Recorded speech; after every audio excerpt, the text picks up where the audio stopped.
మీద నెమ్మదిగా వెళ్ళి గమ్యస్థానానికి చేరాలి.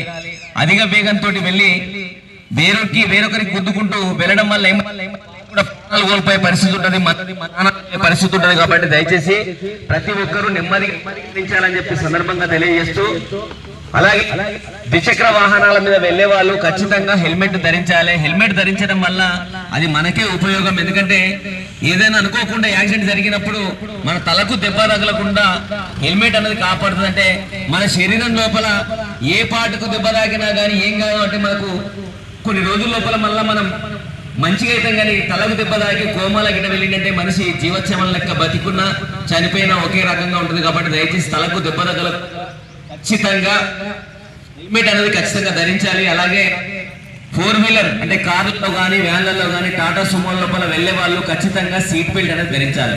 సీట్ బెల్ట్ ధరించడం వల్ల ఏదైనా యాక్సిడెంట్ అయినప్పుడు ఏమవుతుందంటే మనకు అధికంగా దెబ్బలు తగలకుండా సీట్ బెల్ట్ అనేది కాపాడుతుంది. అలాగే మంచి కార్ల లోపల ఏమైతే బెలూన్స్ అనేది ఓపెన్ అయ్యి మన తలకు కూడా దెబ్బ తగలకుండా కాపాడుతుంది. కాబట్టి ఖచ్చితంగా ప్రతి ఒక్కరు సీట్ బెల్ట్ అనేది ధరించాలి.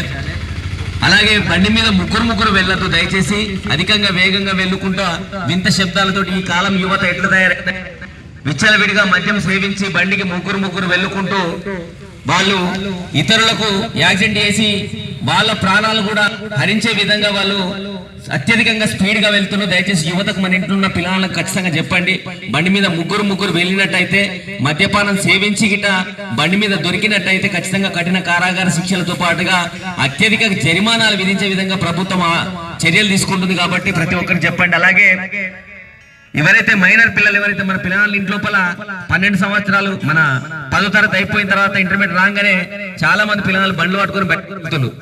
ఆ బండ్లు పట్టుకొని మైనర్ పిల్లలకు బండ్లు ఇవ్వడం వల్ల వాళ్ళు ఎట్లా నడుపుతున్నారో తెలియదు, వాళ్ళకు ట్రాఫిక్ రూల్స్ తెలియదు, ఏం తెలియదు. ఎవరికైనా యాక్సిడెంట్ చేసినట్లయితే ఒకవేళ వాళ్ళు దొరికినా గానీ ఈ మన పోలీసులకు కానీ లేకపోతే ట్రాఫిక్ సిబ్బంది కానీ బండ్ల మీద వాళ్ళు కనిపించి 25,000 రూపాయల జరిమానా విధించడం జరుగుతుంది. కాబట్టి ప్రతి ఒక్కరి విషయాలని గమనించండి. ఎవరైనా కానీ నిర్లక్ష్యంగా బండి నడపద్దు. చేతిలో సెల్ ఫోన్ పెట్టుకొని బండి నడపండి. ఒక చేతిలో స్టీరింగ్ చేతిలో హ్యాండిల్ పెట్టుకొని బండ్లు నడపడం ప్రమాదాలు జరిగే అవకాశం ఉంది. కాబట్టి ప్రతి ఒక్కరూ నెమ్మదిగా వెళ్లాల్సిన ఎంతైనా ఉంది.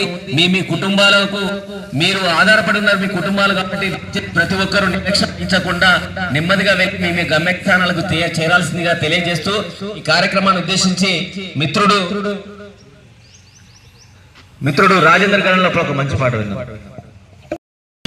పుట్టెడు కష్టం పడేది ఎందుకురా అమ్మ, పడేది ఎందుకురా,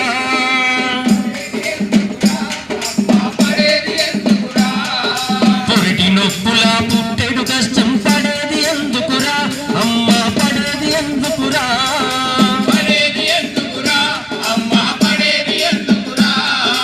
అర్థాంతరంగా రోడ్ల పైననే ప్రాణాలొదుటక కన్నది ప్రాణాలొదులుటక, కన్నది ప్రాణాలొదులుటక, కన్నది ప్రాణాలొదులుటక. పొద్దున తీసుకొని బయట కంటారు, అమ్మకు చెప్పవు నాన్నకు చెప్పవు, దుర్రున బైకుతో రోడ్డుకెక్కుతావు,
నిర్లక్ష్యంగా వెళ్ళొద్దు, ప్రమాదానికి గురి కావద్దు. మీ జీవితాలు, మీ కుటుంబాలు ఎన్నో కలలు కానీ మిమ్మల్ని గొప్పగా ఉండాలని చెప్పి చూస్తూ ఉంటే చాలా మంది అర్ధాంతరంగా జీవితాన్ని ముగిస్తున్నారు. దాదాపుగా చాలా యువతనే చాలా మంది చనిపోవడం జరుగుతుంది. దానికి కారణం ఏంటంటే ఈ మద్యం సేవించి అత్యధికంగా వేగంగా వెళ్లి ప్రమాదానికి గురై ప్రాణాలు కోల్పోతుంది. కాబట్టి వీటన్నిటి మీద అవగాహన కల్పించడానికి మాత్రమే ఇక్కడ కార్యక్రమం చేస్తున్నామన్నా. ఇవన్నీ మనందరి కోసమే. రేపు పొద్దున మన పిల్లల భవిష్యత్తు గొప్పగా ఉండాలని మీరు ఆలోచన, వాళ్ళు రేపు పొద్దున ఎట్లా వెళ్ళేటప్పుడు ఏ విధంగా ప్రయాణిస్తున్నారు, వాళ్ళు నిర్లక్ష్యంగా బండి నడుపుతున్నా లేదా మీరు ఖచ్చితంగా గమనించాలి. ఎట్లుంది వాళ్ళ ఎట్లుందనే విషయాన్ని ఖచ్చితంగా మీరు గమనిస్తూ ఉండాలి. ఎందుకంటే చాలా మంది పిల్లలు ఇంటర్మీడియట్ కాగానే ఇవన్నీ మద్యపానానికి అలవాటు పడి మాదక ద్రవ్యాలు జీవితాన్ని అర్థాంతరంగా ముగిస్తున్న సందర్భాలు మన కళ్ళ ముందు కనిపిస్తున్నాయి. కాబట్టి దయచేసి ప్రతి ఒక్కరూ చెప్పిన సూచనలు నిర్లక్ష్యం వహించకండి అని చెప్పి సందర్భం ఈ కార్యక్రమానికి సహకరించిన ప్రతి ఒక్కరికి పేరు చెప్తున్నామన్నా. థ్యాంక్ యూ, ధన్యవాదాలు.